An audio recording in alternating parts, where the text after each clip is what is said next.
Pilihan utama anda tentunya di Radio Institut Kefahaman Islam Malaysia dengan lafaz suci Bismillahirrahmanirrahim. Selawat dan salam buat Rasul junjungan Nabi Muhammad sallallahu alaihi wasallam. Assalamualaikum warahmatullahi wabarakatuh. Dan selamat petang saya ucapkan kepada semua pendengar setia Radio Institut Kefahaman Islam Malaysia, dan tidak ketinggalan dan tidak lambat juga bagi saya untuk ucapkan selamat Maal Hijrah juga bagi anda pendengar-pendengar setia waktu ini yang sedang dengarkan kami, tak kira walau di mana anda berada, dengarkan kami menerusi online streaming maupun di telefon bimbit anda, telefon pintar ataupun melalui corong-corong radio dan kenderaan ataupun di rumah waktu ini sedang berehat bersama dengan keluarga. Alhamdulillah bertemankan saya Nur Hayati pada di waktu ini, insyaAllah untuk destinasi ini sehingga jam 9 malam nanti. Terima kasih juga kepada Hajah sebentar tadi yang baru saja selesai tugasan untuk Citra Ikim, Ni Asna Ismail. Terima kasih atas perkongsian juga untuk buletin ekonomi dan juga laporan trafik sebentar tadi. Dan waktu ini sebagai memulakan bicara kita petang ini bersama dengan destinasi Ummah, insya-Allah kita akan bersama dengan yang bahagia Ustaz Fahrul Muhammad Joy untuk Mukmin Profesional. Assalamualaikum Ustaz. Waalaikumsalam warahmatullahi taala wabarakatuh. Selamat tahun baru. Selamat tahun baru juga untuk Yati. Dan hari ini ya kita bersama dengan tahun baru juga ni, kata orang tu kita nak mengatur kehidupan kita ya, insya-Allah mudah-mudahannya menjadi yang lebih baik lagi. Dan hari ini kita nak bercakap tentang tujuan hidup. Kata orang tu kalau hidup ni tanpa tujuan tak ada maknanya. Dan bila cakap tahun baru juga, sebelum kita hujung tahun hari tu kita muhasabah diri. Bila awal tahun ni ramailah orang membuat azam baru. Itu kata orang tu nak set tujuan hidup mungkin lah ya. Tapi kita nak tahu lebih lanjut lagi sebenarnya apa sebenarnya dimaksudkan dengan tujuan hidup. InsyaAllah untuk bahagian pertama ini kita akan bersama dengan Ustaz. Silakan Ustaz. Assalamualaikum warahmatullahi taala wabarakatuh. Waalaikumsalam. Alhamdulillahirabbil alamin wassalatu wassalamu ala asyrafil anbiya'i wal mursalin wa ala alihi wa sahbihi ajmain. Yang dihormati Puan Nurhayati, seterusnya kepada para pendengar Radio IKIM yang dihormati sekalian. Alhamdulillah, syukur kepada Allah Subhanahu wa taala kerana dengan izin serta limpah kurnianya kita dapat menghirup udara 1433 Hijriah ya. Alhamdulillah. Mudah-mudahan kehidupan yang telah Allah berikan ini dapat kita isi dengan sebaik-baiknya. Walaupun 1 Muharram telah berlalu, kita berada di 2 Muharram, kita akan terus bersama dengan hijrah, ma'al hijrah, 2, 3, kini, dulu dan selamanya ya. Artinya apabila kita bersama dengan hijrah, artinya kita bersama dengan kebaikan, dengan kemenangan, dengan kejayaan. Dan hijrah yang berterusan dan berkekalan ialah hijrah daripada maksiat kepada taat, daripada kejahatan kepada kebaikan. Mudah-mudahan dalam kehidupan ini kita sentiasa melakukan hijrah setiap masa dan setiap keadaan, kerana kita sentiasa berusaha untuk menjadi orang yang lebih baik daripada masa-masa yang sebelumnya. Dan kehidupan ini juga sebenarnya satu hijrah, kerana kita sentiasa dalam satu kembara ya. Kembara kita daripada yang asalnya kita ini milik Allah, dan kita akan kembali kepada Allah. Sejauh mana dalam kembara itu kita sentiasa berbekal dan kita sentiasa membawa banyak kebaikan. Untuk itu perkara yang pertama dan utama sebelum kita melaksanakan kebaikan yang banyak itu ialah kita perlu selesaikan perkara-perkara yang asas dan teras, iaitu yang dikatakan tujuan hidup. Tuan-tuan, puan-puan yang dihormati sekalian ya, kita telah bincangkan dalam segmen-segmen yang sebelumnya bahawa untuk mendapat kebahagiaan, ketenangan dan kejayaan dalam hidup, kita terlebih dahulu mesti melihat hidup dengan tepat dan jelas. Saya selalu ingatkan diri saya dan juga kita semua bahawa apa yang kita lihat itu yang kita akan dapat. What you see is what you get ya. Kita selalu, dan pandangan yang paling tepat tentang hidup apabila kita merujuk kepada pencipta hidup. Kita tidak akan ada pandangan yang tepat kerana kita hanya dihidupkan. Tetapi pandangan yang lebih tepat, yang lebih benar ya, ialah daripada pandangan pencipta hidup. Apabila kita memandang hidup ini menerusi pandangan pencipta hidup, itulah yang saya katakan dulu celik mata hati ya, celik mata hati. Yang mana celik mata hati itu apabila kita dapat melihat hidup, iaitu daripada 7 langkah, iaitu apa dia arah hidup, apa dia tujuan hidup, apa dia jalan hidup, bekalan hidup, dorongan dalam hidup kita dan penghalang serta akhir hidup ini. Jadi 7 langkah inilah apabila kita telusuri dengan pandangan yang tepat, maka kita dapat satu tasawur atau worldview tentang hidup yang baik, dan insya-Allah kita akan dapat kebaikan daripadanya. Dan 2 minggu sebelum ini kita dah bincangkan perkara yang pertama daripada 7 langkah itu, iaitu arah hidup. Kita katakan arah hidup itulah dikatakan hidayah.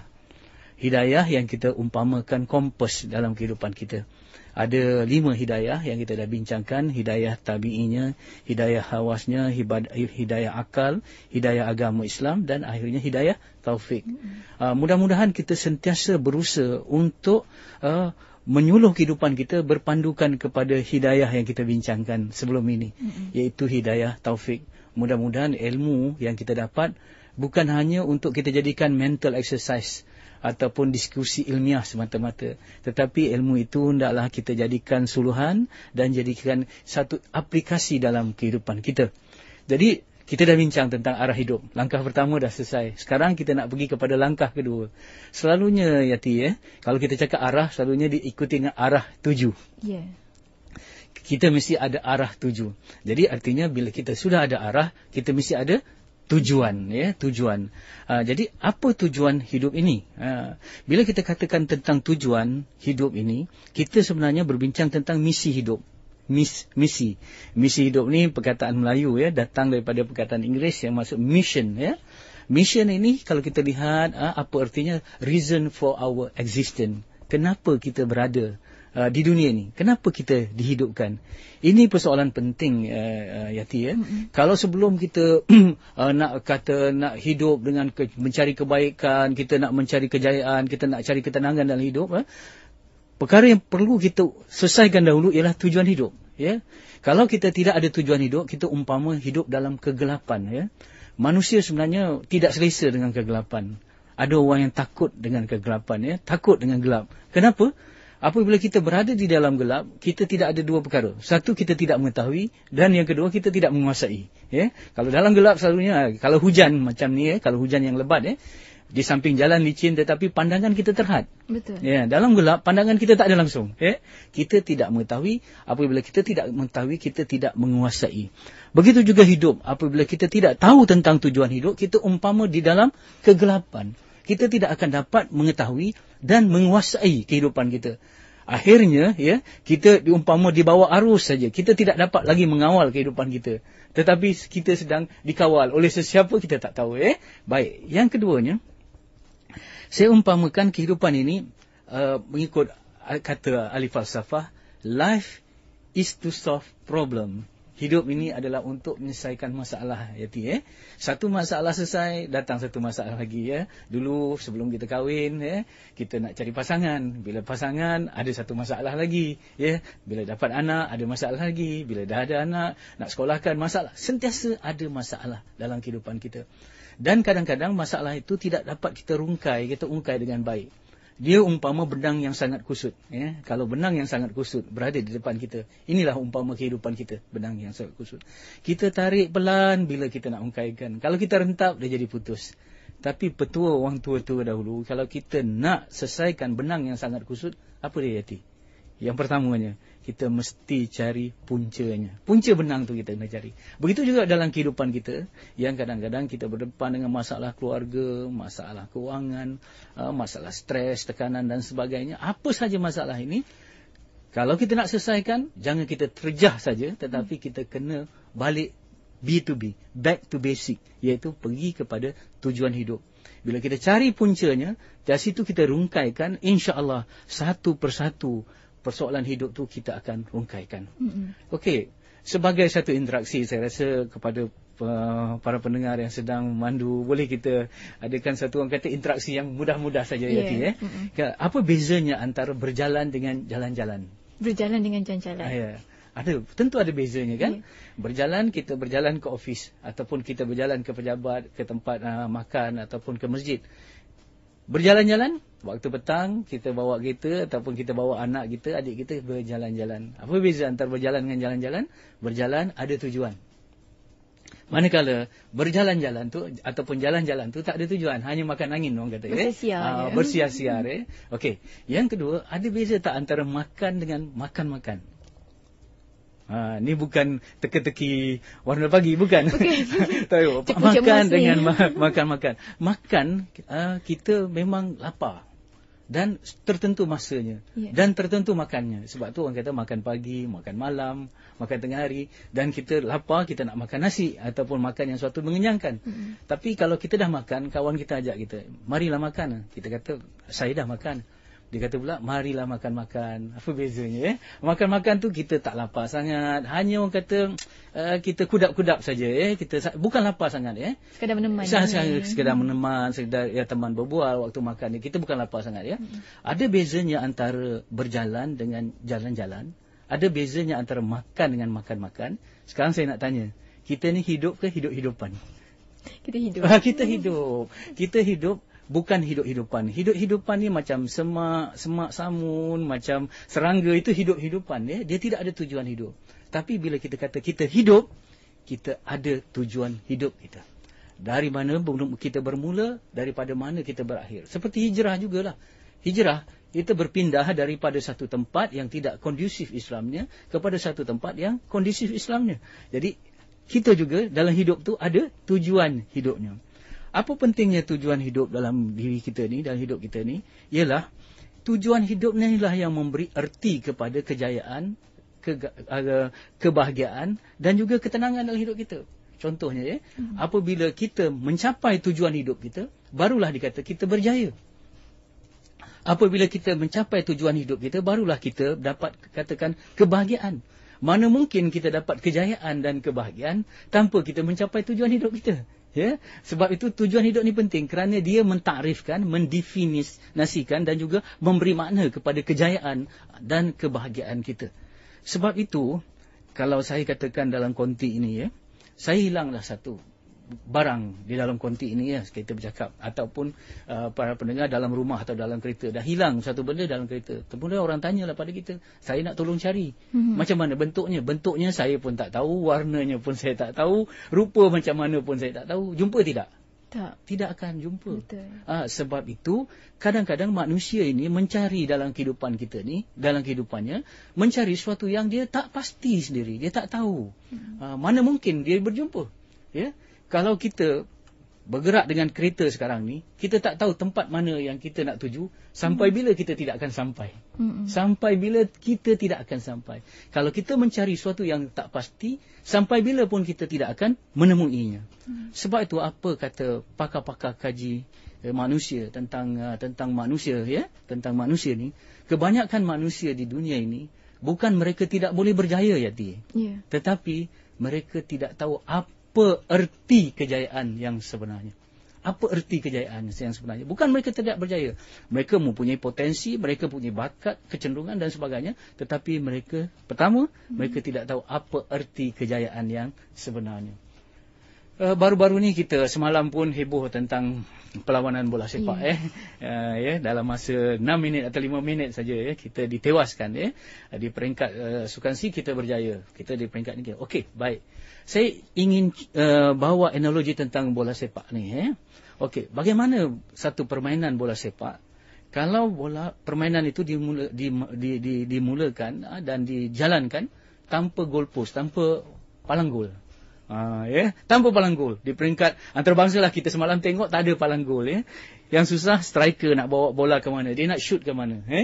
Fullback nak bertahan di mana. Yang paling susah ialah goalkeeper lah. Nak jaga kat mana. Nak jaga kat mana. Kita ketawa kalau kita melihat betapa bodohnya kalau orang main bola tak ada palang gol. Tetapi hakikatnya kita sedang ketawakan ramai manusia di dunia ini yang hidupnya tidak ada tujuan hidup, seperti mana orang main bola tidak ada palang gol. Itu dia cari sesuatu yang dia tidak pasti. Akhirnya hidup kita ni, hidup manusia zaman moden ini, di zaman dikatakan liberal kapitalis sekarang ni, yang dia mengeksploitasi keinginan manusia mencari sesuatu, macam memburu fata morgana. Pergi nampak macam air, tetapi sebenarnya fata morgana ialah bahang yang sangat panas. Dia pergi, dia ingat itulah matlamat hidupnya. Tapi, bukan. Kemudian dia mencari, berpindah-pindah. Ataupun macam tadi palang gol tu berubah-ubah. Dia tak tahu. Artinya, diumpamakan kehidupan mereka ni umpama cruise to nowhere. Cruise to Nowhere ni satu pelayaran kapal cruise to nowhere, tak ke mana-mana. Dia orang naik kapal cruise ini, kemudian berhibur di situ, makan, minum, tetapi kapal tu tak berlayar ke mana. Dia berlega-lega saja kat situ. Jadi ramai orang hidup dalam keadaan yang begini. Sebab itu saya lihat, kita lihat sama-sama, ramai orang yang kecewa kerana tidak dapat yang dihajati, walaupun dia tak tahu apa yang dihajati sebenarnya. Dan ramai yang telah kecewa juga setelah mendapat apa yang mereka hajati, rupanya itu bukan.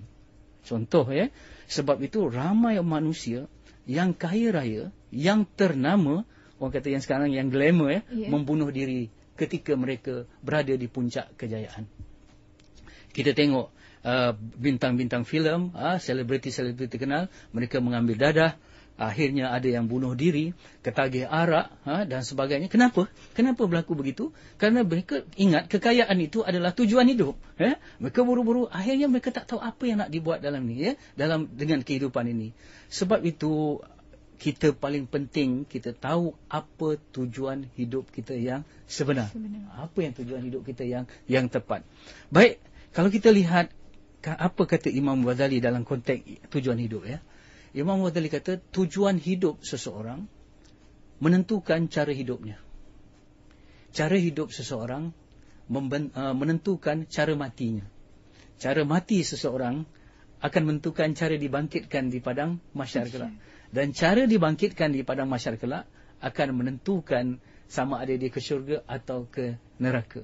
Jadi penting kita betulkan cara hidup kita, supaya cara mati kita betul, supaya cara dibangkitkan betul, supaya kita pergi ke tempat betul. Namun untuk menentukan cara hidup kita yang betul, first thing first, perkara yang utama dan pertama ialah menentukan cara hidup kita ataupun tujuan hidup kita. Itu penting sekali.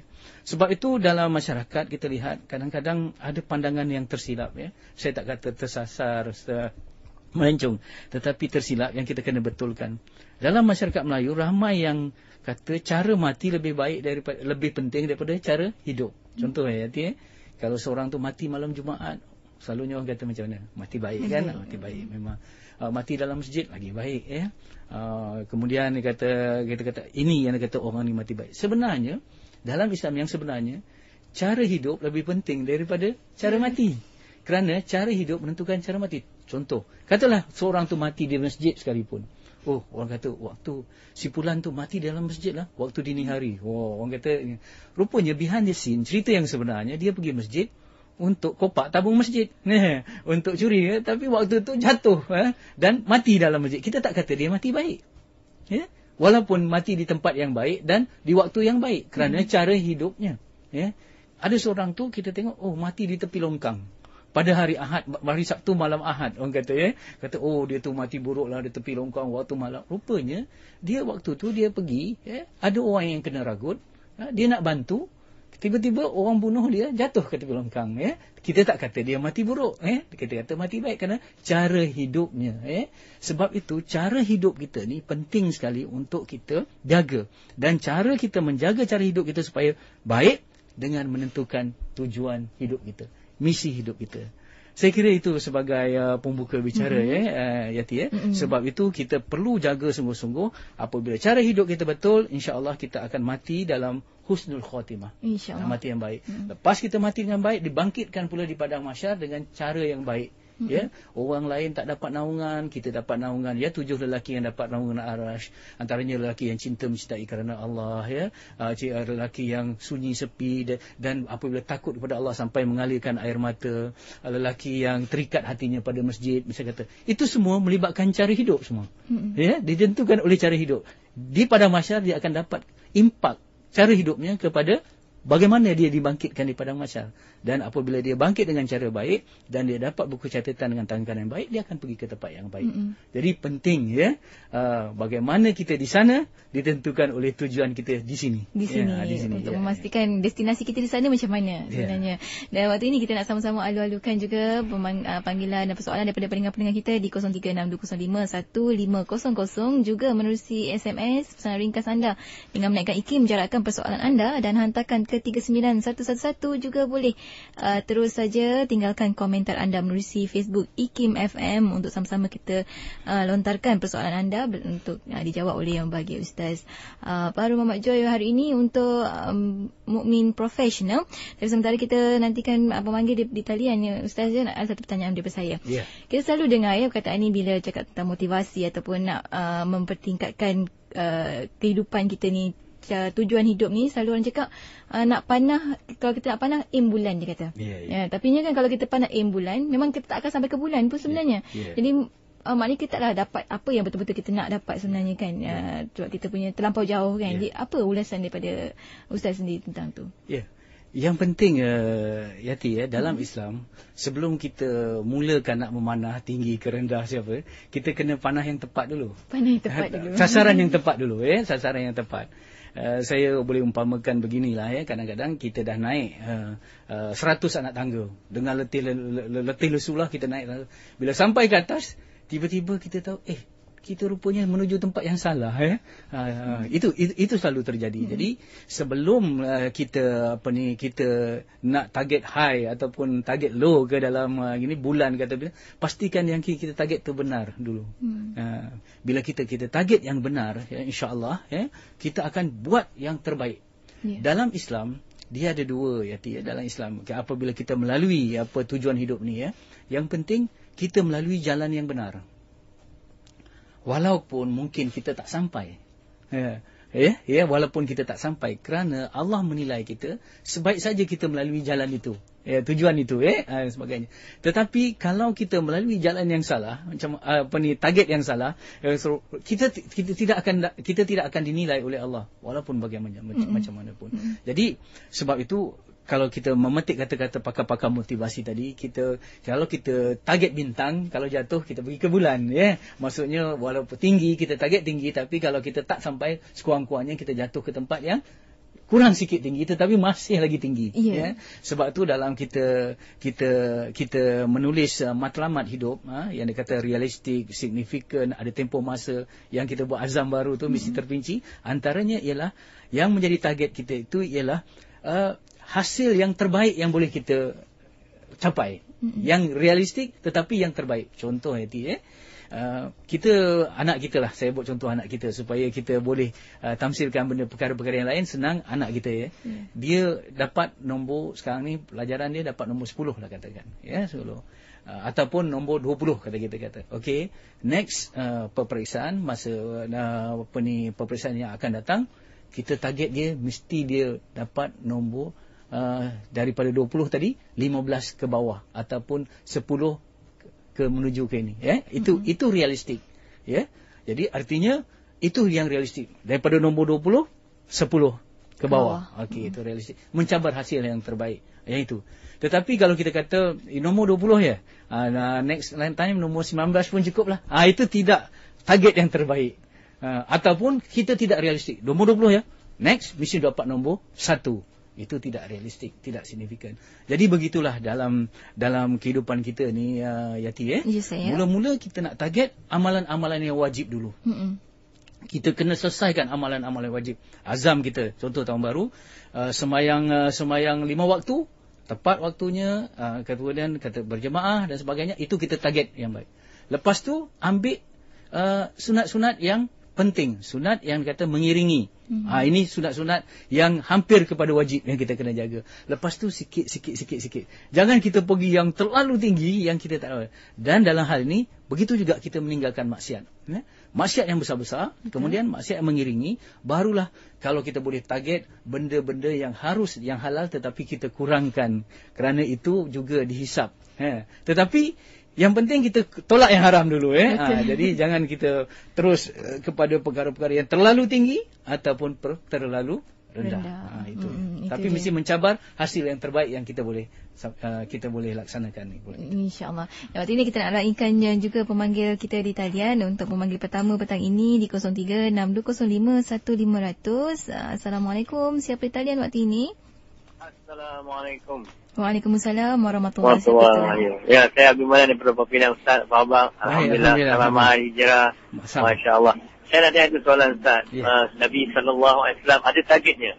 Dan apakah target Nabi Sallam dan apakah target yang dibuat oleh Nabi Sallam kepada sahabat radhiyallahu ajma'in. Dan yang kedua, adakah kalau kita usaha atau iman dan dakwah, itu adalah satu target untuk mencapai segala maksud hidup kita untuk kembali pada Allah Subhanahu Wa Taala. Itu saja soalan saya lah. Terima kasih, Assalamualaikum. Waalaikumsalam warahmatullahi wabarakatuh. Kita ambil satu lagi memanggil ya Ustaz waktu ini. Sama-sama kita dengarkan persoalan mereka. Assalamualaikum. Assalamualaikum. Tak dapat dengan jelas. Mungkin boleh diulas dahulu Encik Abdul Manan tadi Ustaz? Ya, apakah target Rasulullah sallallahu alaihi wasallam kepada umatnya? Tentulah target Rasulullah adalah sangat besar. Kalau kita berbezanya Rasulullah dengan pemimpin-pemimpin yang lain ialah apabila perjuangan Rasulullah dikaitkan dengan keimanan kepada Allah dan juga keimanan kepada hari akhirat. Pemimpin-pemimpin dunia kadang-kadang tidak bawa dua perkara yang penting ini. Sebab itu saya ingin memetik apa yang dikatakan oleh Rubai' bin Amir apabila dia bertemu dengan Jeneral Parsi iaitu Jeneral Rustum. Apabila dia datang dengan tentera Islam, bila Jeneral Rustum ni bertanya kepada ketua tentera Parsi ni bertanya kepada Rubai', apakah yang kamu bawa dan sebagainya. Kami berjuang, kalau kita tengok, inilah yang misi Rasulullah. Kami berjuang untuk membebaskan manusia daripada penghambaan sesama manusia untuk menghambakan diri kepada Allah Subhanahu Wa Taala. Ini yang dikatakan tauhid. Sebab itu kalau kita lihat dalam buku-buku yang ditulis oleh ulama-ulama, antaranya oleh Dr. Yusuf Al-Qaradawi, dia kata, para rasul dia datang adalah untuk membebaskan manusia daripada syirik. Syirik ini menghambakan manusia, menghambakan diri dengan menyekutukan Allah. Dengan menyekutukan Allah. Dia terima juga Allah, tetapi dia terima juga yang lain sebagai sekutunya. Jadi sebab itu masalah manusia dari dulu sampai sekarang bukan kerana manusia tidak ada Tuhan, tetapi terlalu banyak Tuhan. Jadi itu yang masalah manusia ni. Jadi yang pertama, kata Rubai' bin Amir, kami ingin membebaskan manusia daripada penghambaan sesama manusia untuk hanya menghambakan diri kepada Allah. Ini tauhid. Yang kedua, kata Rubai', kami ingin membawa manusia, membebaskan manusia daripada kesempitan hidup di dunia untuk mencapai kelapangan hidup di akhirat. Kerana akhirat itu lebih baik dan lebih kekal. Tetapi dalam arti kata, apabila kita nak hidup di hari akhirat dengan lapang, kita mesti memanfaatkan dunia. Jaga jangan mencintai syurga bukan artinya meminggirkan dunia. Artinya tapi kita nak menuju ke sana. Itu ultimate goal kita. Tujuan kita memang nak ke akhirat. Yang pertama. Yang kedua. Yang ketiga, kata Rubai' Amir, kami ingin membebaskan manusia daripada kezaliman sistem hidup yang tidak Islamik kepada keadilan sistem hidup Islam. Sebab itu kalau kita lihat, Islam datang dengan syariatnya. Mengatur ekonomi, mengatur sosial, mengatur pendidikan, politik, hiburan dan sebagainya. Ada way of life-nya, sistem hidupnya sendiri. Jadi sebab itu Islam ini mesti ada akidahnya, syariahnya dan akhlaknya. Dan inilah yang dibawa oleh Rasulullah sallallahu alaihi wasallam. Inilah target yang paling besar. Target yang paling besar. Kalau kita hanya nak membawa manusia daripada kesempitan hidup di dunia untuk menjadi menikmati kelapangan hidup di dunia juga, dunia tu pun masih sempit lagi. Kita nak bawa kelapangan ke akhirat. Kalau kita nak bawa manusia daripada sistem keadilan kepada sistem keadilan manusia sama manusia, takkan dapat. Tapi kita kena bersandarkan kepada sistem keadilan daripada Allah Subhanahu Wa Taala. Ini misi besar Rasulullah sallallahu alaihi wasallam. Yang kedua, bagaimana kita usaha atas keimanan dan dakwah. Saya rasa ini usaha yang berterusan. Kita kena ingat selalu yang kita katakan bahawa Allah tidak menilai apakah kita telah sampai atau tidak pada jalan ini, tetapi Allah menilai apakah kita telah melaluinya atau tidak. Jadi dakwah kita hanya menyampaikan. Tetapi yang memberi hidayah ialah Allah Subhanahu Wa Taala.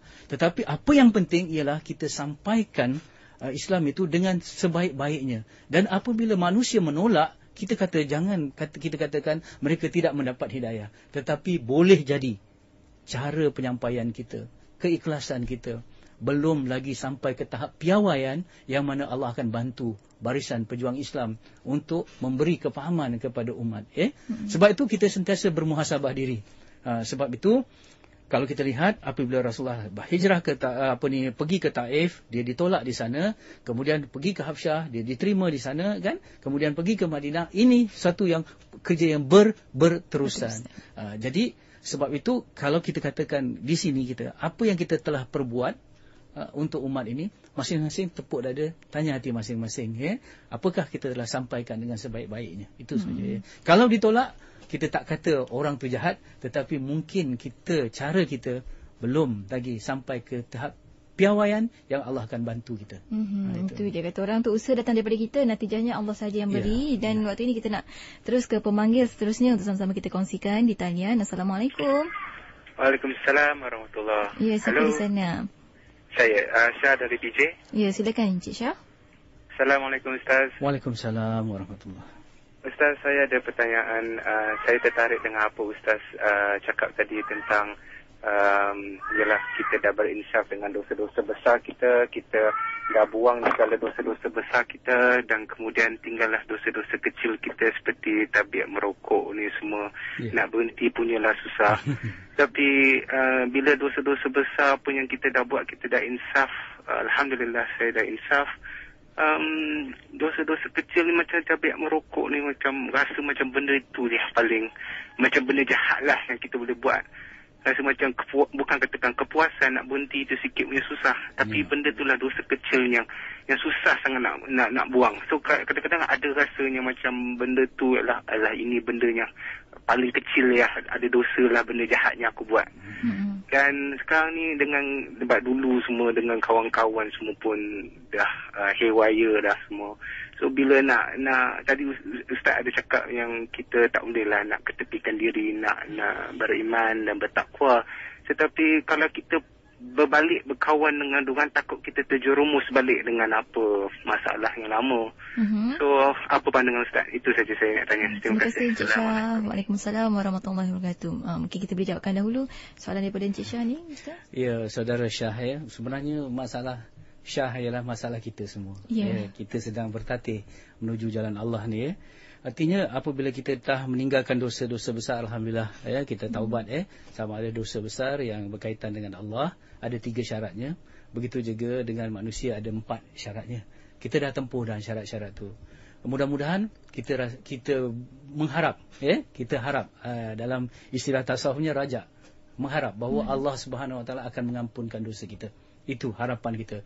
Dan ada juga rasa takut Allah tidak akan juga mengampunkan dosa kita. Jadi khauf dan raja, takut dan harap ni mesti 50-50 selalu dalam diri kita. Jangan terlalu harap sehingga kita confident sangat, self confident sangat. Kita apa, terlalu confident kita akan, jadi nanti timbul sambil lewa dan kita akan jatuh berdosa balik. Jangan takut sangat, nanti kita jatuh sangka buruk pula dengan Allah. Jadi 50-50 lah.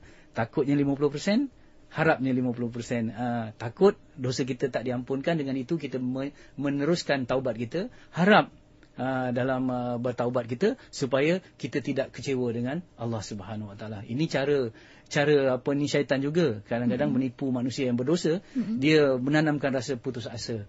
Allah dah tak akan ampun, aku ni ahli neraka. Itu cara yang putus asa tu tidak boleh ada, ya. Rasa takut tu perlu ada, tetapi putus asa jangan. Sebab tu rasa takut tu perlu diimbangi oleh rasa harap tadi, ya.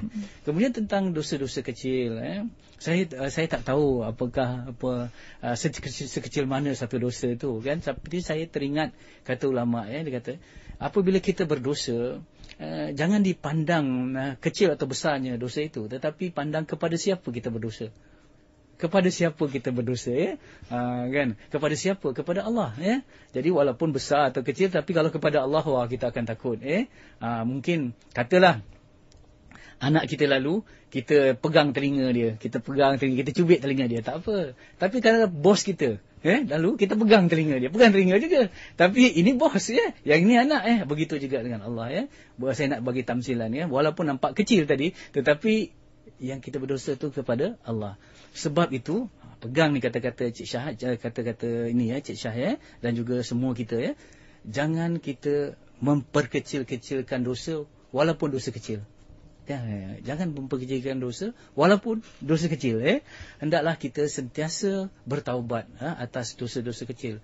Sebab tu alhamdulillah Allah Subhanahu Wa Taala ada memberi satu laluan untuk kita, yang mana ada satu dosa yang kita tak ada dosa-dosa yang kita tak bertaubat pun kita diampunkan. Contohnya apabila kita mengambil wuduk.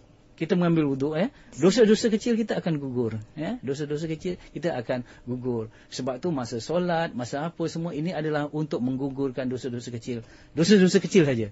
Tapi dosa besar mesti taubat. Tapi dosa-dosa kecil tu kadang-kadang akan gugur dengan sendirinya apabila kita mengambil wuduk, membuat-buat amalnya.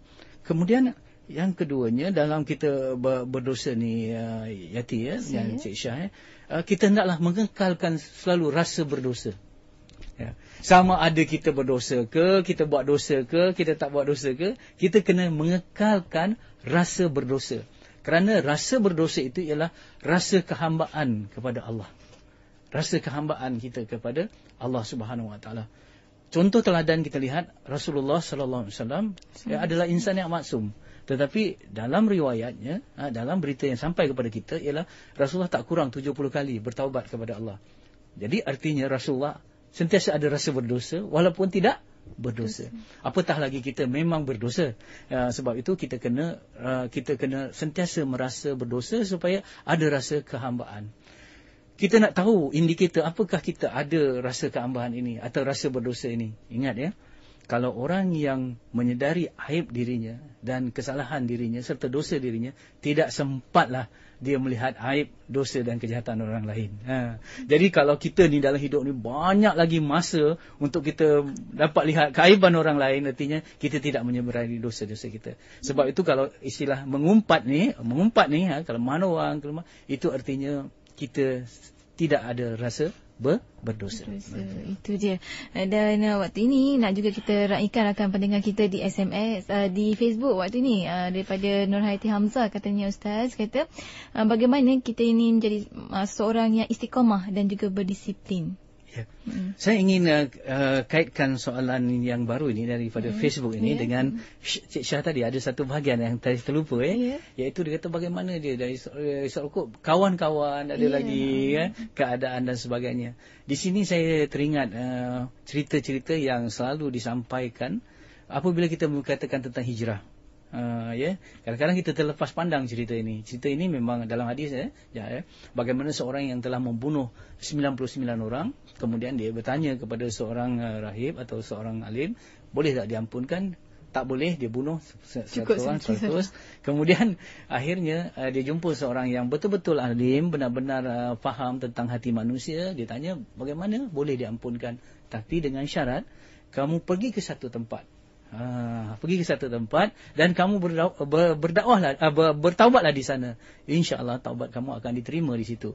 Dari cerita ini dia dalam perjalanan tak sampai, malaikat maut pun ambil. Kemudian akhirnya Allah masukkan dia dalam roh yang dikatakan roh yang selamat oleh malaikat rahmat, bukan malaikat azab, walaupun dia belum sampai lagi ke tempat itu.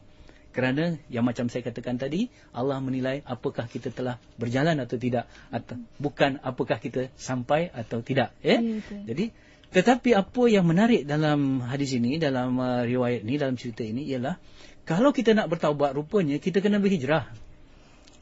Hijrah yang saya katakan, kadang-kadang hijrah maknawi, hijrah sifat kita, hijrah akhlak kita, kena didahului oleh hijrah makani. Hijrah makani ia hijrah tempat. Hijrah tempat, hijrah fizikal.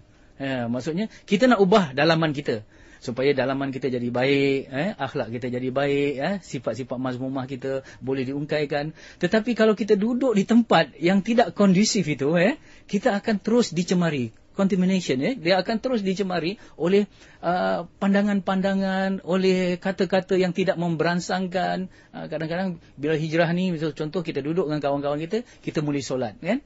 Kawan yang tak solat dulu, tengok kita pun member dia dulu tak solat sama, dia tu, dah jadi alim dah sekarang, kami tak boleh. Jadi akhirnya kita mengalah balik. Sebab itu kita kena tukar kawan. Tukar kawan ini juga satu hijrah. Sebab itu pembunuh tadi, yang 100 tadi kena pergi tempat lain supaya dia jumpa kawan yang baru. Jumpa kawan yang baru. Kemudian dia kena pergi ke tempat yang baru. Sebab mata kita ni, ya, sebab itu siapa kamu 5 tahun yang akan datang ditentukan oleh 2 perkara. Satu, buku apa yang kamu baca. Yang kedua, dengan siapa kamu bergaul. Ya? Jadi kita ni ditentukan oleh dengan siapa kita bergaul. Ya? Dengan siapa. Dan buku apa yang kita baca. Baca ni boleh banyaklah. Tonton, dengar, tulis dan sebagainya. Bukan saja you are what you read. You eat. But you are what you read. Ya? Awak bukan saja apa yang awak makan, tetapi awak ialah apa yang awak baca. Awak lihat, awak tonton, awak cakap.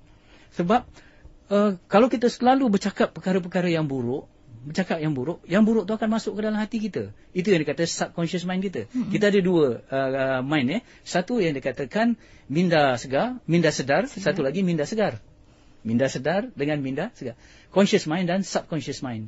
Yang paling mempengaruhi kita ialah subconscious mind kita. Minda segar kita. Yang ini selalunya dibentuk oleh satu perkara yang berulang-ulang kali yang kita dengar, yang kita kena lihat. Alangkah malangnya kalau dalam kehidupan seorang, niatnya dah nak buat satu kebaikan, tetapi dia sering mendengar perkara-perkara yang buruk. Artinya subconscious mind dia dibentuk oleh perkara-perkara. Sebab itu apa? Hijrah makani. Hijrah apa? Tempat dulu. Hijrah tempat. Sebab hijrah tempat ini akan juga membawa kemudahan untuk kita hijrahkan hati, fikiran, perasaan dan jiwa kita. Sebab itu yang saya katakan tadi, macam mana nak istiqamah. Apa yang dimaksudkan dengan istiqamah ialah kita membuat satu kebaikan berkekalan, berterusan dan meningkat. Ingat, selalu orang kata istiqamah tu macam mana? Istiqamah tu berterusan. Grafnya mendatar saja. Berterusan, mendatar.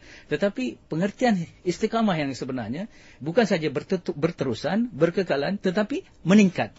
Contoh, kalau orang kata istiqamah, solat zuhur, artinya solat zuhur sebelum ini dengan solat zuhur yang selepasnya, bukan saja dia melakukan solat zuhur, dia kekal melakukan solat zuhur, tetapi solat zuhur yang kedua itu lebih baik daripada solat zuhur yang pertama. Begitu juga dalam kehidupan kita. Apabila katakan istaqim, kita di jalan yang lurus, kita itu artinya di dalam jalan lurus yang itu kita bergerak.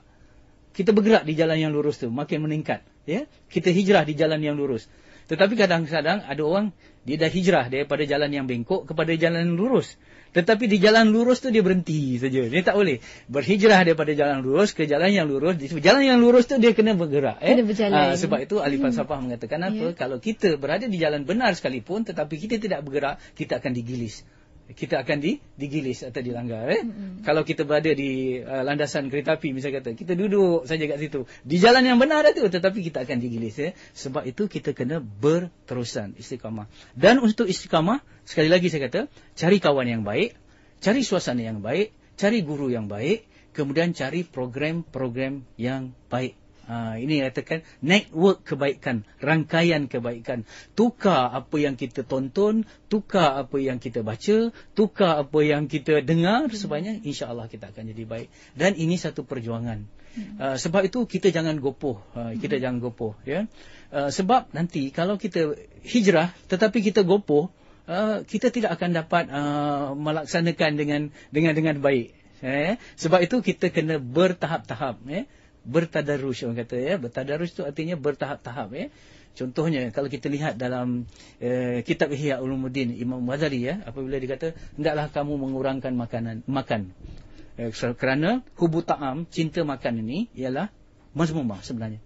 Orang yang banyak makan ini, Jadi hendaklah kita kurangkan makan.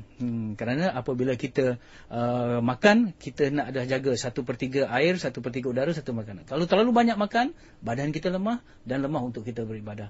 Tetapi apa saranan kata Imam Ghazali dalam kaedah untuk mengurangkan makan? Bukan hari ini kita makan 3 pinggan, besok terus makan 1 pinggan setengah. Setengah aja dalam 1 pinggan tu, setengah pinggan aja. Bukan begitu.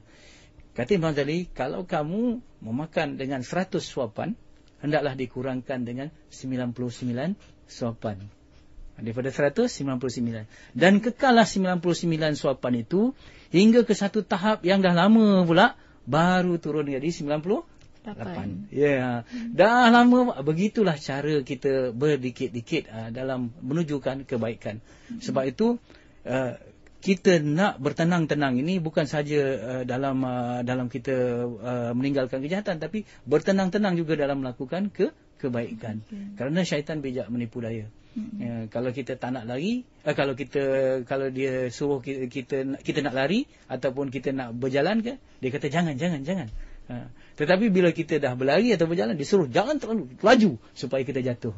Jadi kita kena berhati-hati. Sebab itu perlukan ilmu, perlu suluhan dengan sahabat-sahabat kita dan juga guru yang baik, insyaAllah. InsyaAllah. Dan mungkin dalam waktu yang terbatas ini, dalam kurang lebih 30 saat mungkin, boleh kita simpulkan tajuk kita malam ini. InsyaAllah, mudah-mudahan kita sentiasa mengekalkan dalam hati kita, bertanya apakah tujuan hidup kita. Betul.